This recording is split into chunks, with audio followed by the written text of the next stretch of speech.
guys.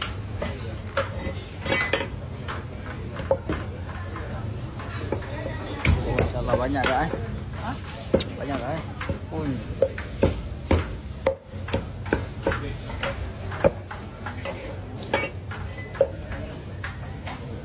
Ni kalau satu bungkus ni berapa kak? Sebungkus RM7 ya, Dek? Sebungkus RM7 kak eh? Ya. Ayam saja kena. Dua nasi ayam. So dapat ayam timun dengan kuah dia punya ni sama cili ni. Oh yang ni yang sedap.